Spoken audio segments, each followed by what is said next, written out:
नमः शिवाय आप सभी को। आज हम बात करने वाले हैं दिव्य दृष्टि के विषय में। दिव्य दृष्टि प्राप्त होने के बाद क्यों कार्य करना बंद कर देती है, या फिर कुछ साधकों के साथ ऐसा भी होता है जैसे उन्होंने किसी प्रकार की कोई रिद्धि सिद्धि की है, उनकी रिद्धि सिद्धि कार्य करना बंद कर देती है।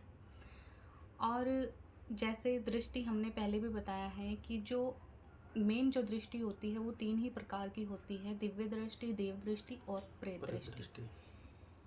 तो इन दृष्टि में से ही जैसे देव दृष्टि, दिव्य दृष्टि या प्रेत दृष्टि जिस भी साधक को मिलती है, उनमें से सबसे ज़्यादा जो केस जो चेकिंग के हमारे पास आते रहते हैं, और सबसे ज़्यादा जो केस आए हैं वो ऐसे ही आए हैं कि हमें पहले सब कुछ दिखाई देता था, पहले हम पुष्टि भी करते थे, लोगों का इलाज भी करते थे, लेकिन अब अचानक से सब कुछ बंद हो गया है। हम पूर्ण रूप से ऐसे हो गए हैं जैसे हमने किसी प्रकार की कोई साधना की ही नहीं है, और घर में हमारे नेगेटिव माहौल हो गया है और हम काफ़ी परेशान हैं। इस प्रकार की समस्या से रिलेटेड हमारे पास काफ़ी केस आते हैं। तो इसीलिए हमारा वीडियो बनाने का ये मेन पर्पज़ यही है कि हम खोल करके आज इसमें बताए कि किन कारणों से आपकी रिद्धि सिद्धि आपके अकॉर्डिंग कार्य नहीं करती हैं, या किस प्रकार से दृष्टि आपकी बंद हो जाती है। तो वैसे तो इसके जो मेन कारण हैं वो 4 है। हमने काफ़ी चेकिंग की है, काफ़ी साधकों की चेकिंग की, तो हमने देखा है इसमें। तो उसमें हमें बड़े बड़े 4 कारण नज़र आए हैं। सबसे पहला जो कारण नज़र आया है दिव्य दृष्टि बंद होने का, उनके अंदर अहंकार उत्पन्न हो जाना।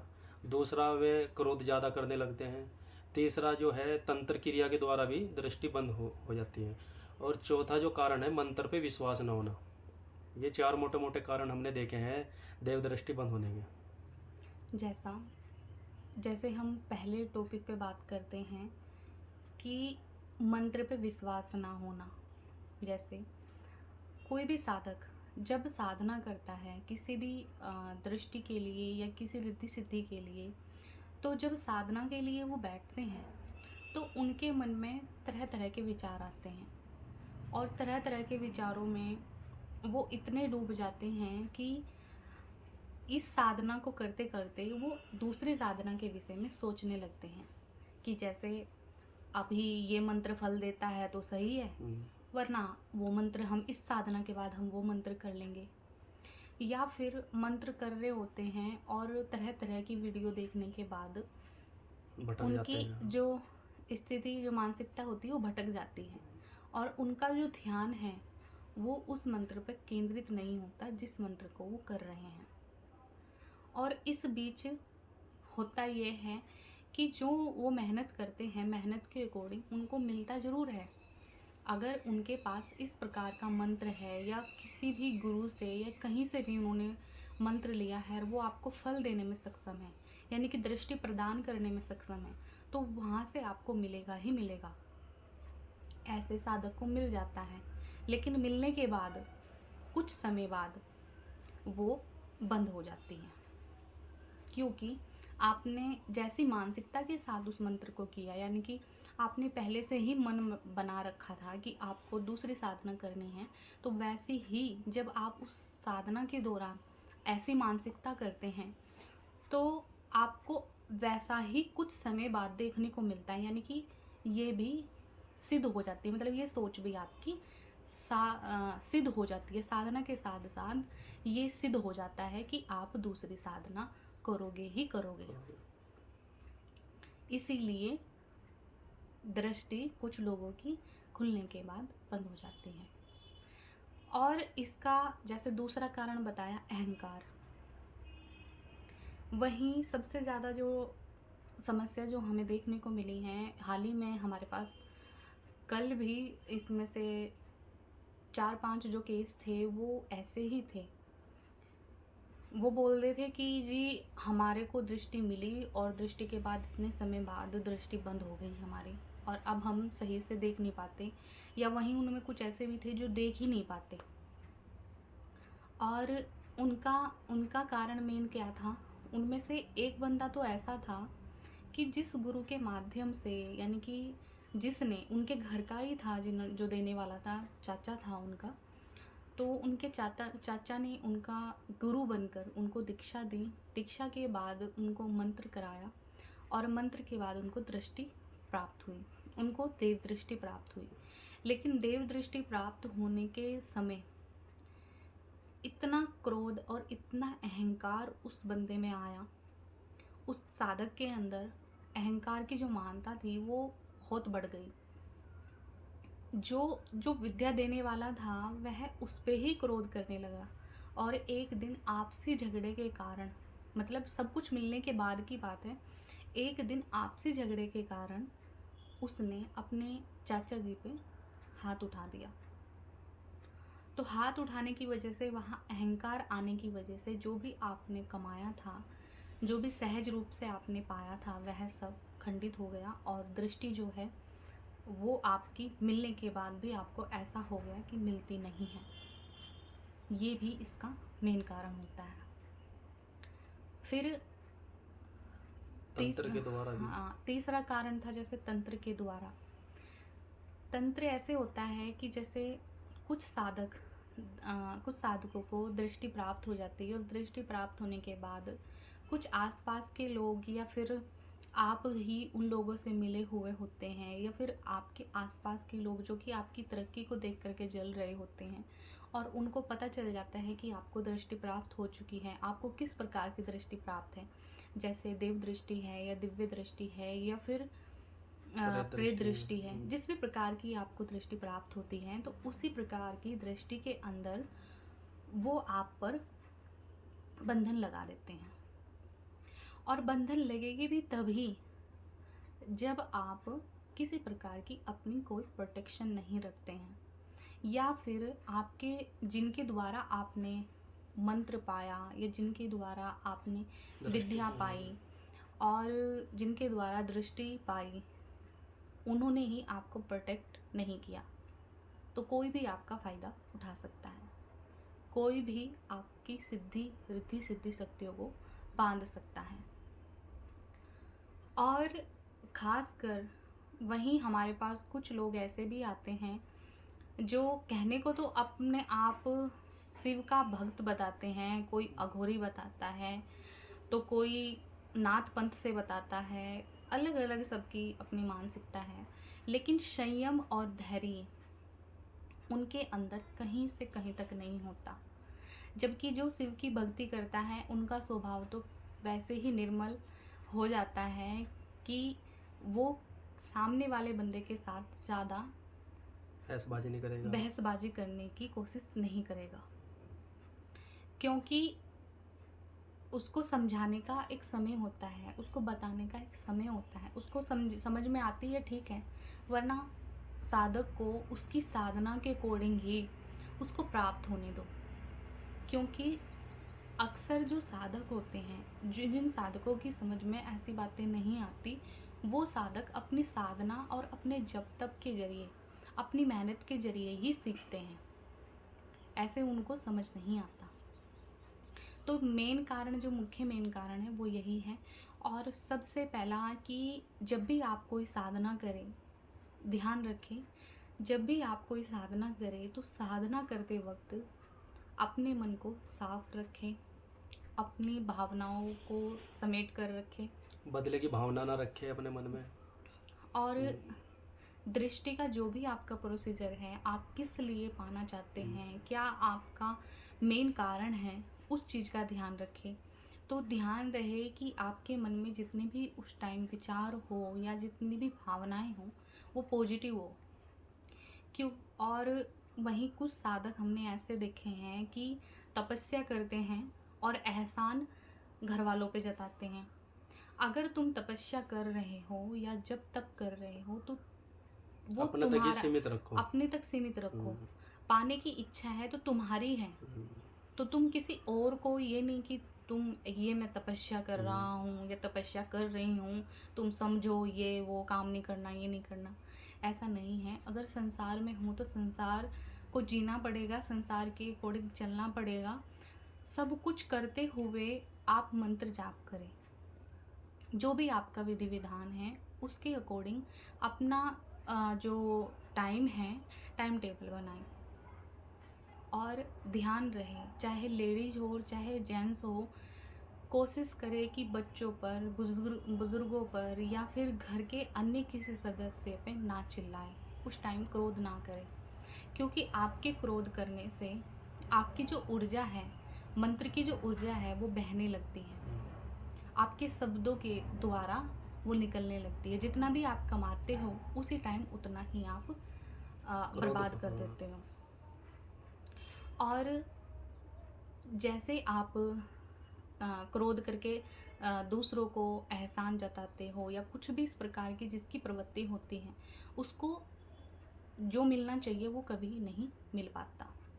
तो इसीलिए अपनी सबसे ये ध्यान रखें कि जब आप साधना करें तो एक निर्मल भाव से, एक बच्चे जैसा हृदय लेके, जैसे किसी प्रकार का कोई छल नहीं, दया अपने हृदय में रखकर, दया अपने हृदय में रख के दूसरों को क्षमा याचना देते हुए आप साधना करें, तो आपको अवश्य ही प्राप्ति होगी। और चाहे वो आप दृष्टि हो, चाहे वो रिद्धि सिद्धि हो, चाहे वो कुछ भी हो।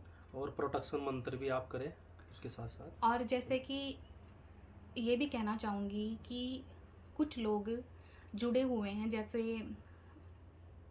अलग अलग सत्संग चलते हैं या कहीं प्रवचन दिए जाते हैं, और वो प्रवचन के जरिए आपको मंत्र दे देते हैं कि आप इस मंत्र का उच्चारण कीजिए, या नाम मंत्र दे देते हैं, नाम दे देते हैं कि आप इस नाम का उच्चारण कीजिए और आपको उत्तम गति प्राप्त होगी या मोक्ष की प्राप्ति होगी। तो इस प्रकार से मंत्र दे देते हैं और कुछ साधक उन मंत्र को पूर्ण विश्वास के साथ जपते हैं। तो ऐसा नहीं सोचे कि उसी मंत्र से आपको दिव्य दृष्टि प्राप्त हो जाएगी। क्यों? क्योंकि हर एक मंत्र की अलग अलग उद्देश्य है, अलग अलग प्रज्वलता है। जो मंत्र जिस उद्देश्य के लिए बनाया गया है वह आपको वही प्रदान करेगा।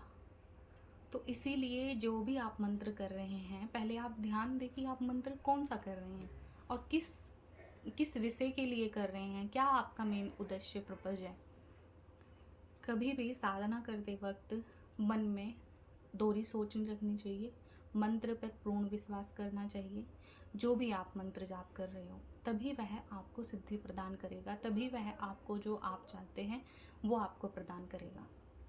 किसी प्रकार का कोई संकोच मत रखो, किसी प्रकार की कोई भावना मन में मत रखो, सिर्फ और सिर्फ सारा जो ध्यान है वो आप मंत्र पर केंद्रित कीजिए।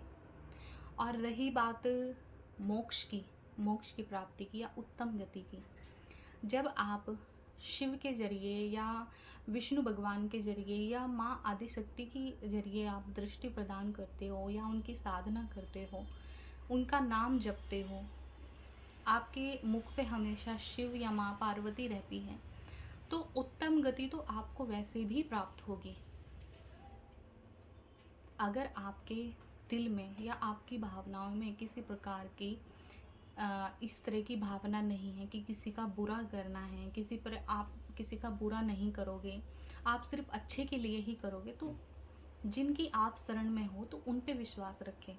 क्योंकि गीता में भी ये लिखा है कि जिसको जो जपता है, जिसको जो भजता है, जिस देव की पूजन किया जाता है, उसी को अंत समय में प्राप्त शरीर होता है, मतलब आत्मा होती है। चाहे वो देवताओं को चाहे प्रेत को, अगर कोई प्रेत को साधना करता है तो प्रेत को प्राप्त होगा। वही कुछ लोग यक्षिणी, परी साधना, योगनी साधना और चुड़ैल साधना, डायन साधना, ऐसी साधना के पीछे भी लगे हुए हैं। बेताल की साधना भी कर रहे हैं। हमसे तो इतने बोलते हैं कि जी आप इतने मंत्र देते हो, आप वो साधना दे दो जी, हमें दे दो, आप बताइए आप कितने पैसे लोगे। तो जी आज तक ना तो हमने कभी किसी को कहा है कि आप इस प्रकार की साधना कीजिए, और आगे भी हम यही कहेंगे कि आप इस प्रकार की साधना मत कीजिएगा। हम देवताओं की ही साधना के लिए बोलते हैं। देव क्या आपके लिए कम है जो आप इन राक्षसों की साधना या फिर भूत प्रेत की साधना के चक्कर में लगे हुए हो? क्योंकि ये सिर्फ आप इस जीवन के लिए तो सही है। अंत समय आपका बहुत बेकार कर देंगे, आर्थिक तंगी से परेशान हो जाओगे आप। अंत समय इतना दर्दनाक और भयानक होगा कि आप सोच भी नहीं सकते। और अपने परिवार को भी आप समस्या में डाल दोगे, आप तो चले जाओगे यहाँ से, जिसकी आप साधना करोगे प्रेत की, वो लास्ट में आपके जाने के बाद आपके परिवार को भी परेशान करेगा, उनको भी चुन चुन के एक एक बंदे को ख़त्म कर देंगे। तो इसीलिए जब भी आप साधना करें, जब भी आप इस प्रकार से मंत्र जाप करें, तो इन चीज़ों का ध्यान अवश्य रखें कि आपको दैविक साधना ही करनी है, देव साधना ही करनी है। ऐसी वैसी साधनाओं के चक्कर में नहीं पड़ना है, क्योंकि इससे आप आज का ही नहीं, आने वाले समय का आप अपनी गति का भी करते हो इसके अंदर। और मेन जो हमारा कहने का अर्थ था वो यही था कि दृष्टि जो है वो इन्हीं मेन कारणों की वजह से बंद होती है। और एक बात और कहना चाहूँगी, जैसे हमारे पास हाल ही में अभी केस भी आया था कि एक बंदे के साथ दृष्टि भी थी, सिद्धियाँ भी थी, और उसी के साथ साथ नेगेटिविटी भी थी। जैसे वो माँ काली का पुजारी था, माँ आदिशक्ति का पूजन करता था, और उसी के साथ साथ वो किसी ऐसे सदस्य से जुड़ा हुआ था, ऐसे किसी गुरु से जुड़ा हुआ था जो कि सिर्फ एक मुखी मंत्र देते हैं, और एक मुखी मंत्र के बाद वो उनको मोक्ष गति की प्राप्ति का उनसे वादा करते हैं कि आपको ये एक मुखी मंत्र है, आप इसको कीजिए, ये नाम है, इसको जपिए, इससे आपको मोक्ष गति प्राप्त होगी। और वह बंदा उससे अलग माँ काली की साधना करता था। माँ काली की साधना करते करते उसके जो विचार हैं, उसके जो भाव हैं, उसके भाव विपरीत होने लगे, यानी कि गंदे विचार उत्पन्न होने लगे मन में साधना करते करते। और उसी प्रकार से मंत्र की जो ऊर्जा है वह उसी प्रकार से रूप धारण करने लगी। जैसे नेगेटिव विचार मन में आए, वैसे ही नेगेटिव माहौल उसके आसपास बनने लगा, और वही नेगेटिविटी माहौल बनने के कारण उसकी सिद्धि के साथ साथ नेगेटिविटी भी आ गई। जो उसकी सिद्धि जो बनी थी वो शरीर पे आ करके बोलने वाली सिद्धि थी। जैसे बोल देते हैं कि ये माता योगिनी है या मरघट वाली है, जैसे कुछ लोगों के शरीर पे खेल के आती है, वैसी ही स्थिति उनकी थी। लेकिन उससे पहले नेगेटिविटी शरीर पे हावी हो गई, क्योंकि उनके पास ना किसी प्रकार का प्रोटेक्शन मंत्र था, ना ही आसन मंत्र था, ना ही माला मंत्र था। फिर दूसरी बात कि जो उनके गुरु थे उनका भी किसी प्रकार का कोई उनके पास प्रोटेक्शन नहीं था, जिसके कारण हुआ क्या कि उनको नेगेटिविटी सिद्धि के साथ साथ नेगेटिविटी भी चल रही है। अब जहाँ भी वो अपनी चेकिंग करवाते थे तो सभी ये बोलते थे कि तुम्हारे साथ तो नेगेटिविटी है। सिद्धि किसी ने नहीं बताई कि सिद्धि भी है, तुम्हें देव दृष्टि भी प्राप्त हो गई है। क्यों नहीं बताई? क्योंकि उस बेचारे को पता ही नहीं है कि मुझको देव दृष्टि भी प्राप्त है। उसको बस यही लगता है कि मेरे को नेगेटिविटी है, मुझे वो दिखती हैं, मेरे को सपने में आती हैं, मेरे विचार गंदे करती हैं, मेरे को सपने गंदे आते हैं। बस इन्हीं चीज़ों में वो उलझा हुआ है और साधना कर रहा है, लेकिन उसको यही लगता है कि मेरे को भी किसी भी रिद्धि सिद्धि की प्राप्ति नहीं हुई है। जबकि अगर आप पूर्ण हृदय के साथ, मतलब निर्मल हृदय के साथ जब आप करते हो साधना, तो उसकी रिद्धि सिद्धि प्राप्त अवश्य ही होती है। चाहे प्रत्यक्ष हो, वो प्रत्यक्ष ना हो आपके सामने, पर वो रहती है आपके साथ में ही है। हाँ, प्रत्यक्षकरण का भी हम बताएंगे। और सबसे मेन बात जो मैं बोलने वाली थी वो ये थी कि हम एक साधना कराने वाले हैं जो कि 1 मंथ की साधना है। तो जो भी हमसे उस साधना के ज़रिए जुड़ना चाहते हैं या साधना हमारे ज़रिए करना चाहते हैं, वो साधना जो भी करना चाहेंगे तो वो हमसे जुड़ सकते हैं, व्हाट्सएप पे मैसेज कर सकते हैं। उनके द्वारा फिर हम उनको वो साधना और उसके नेम नियम भेज देंगे। और कौन सी वो साधना होगी ये हम नेक्स्ट वीडियो में बताएंगे। और ये भी मैं कहना चाहूँगी, जो कॉलिंग का जो टाइमिंग है वो 10 बजे से, 5 बजे। मॉर्निंग के 10 बजे से शाम के 5 बजे का ही है। उसी बीच बीच आप कॉल करें। तो आज के लिए इतना ही। नमः शिवाय। शिव गुरु की सदा ही जय हो, सदा ही जय हो, सदा ही जय हो।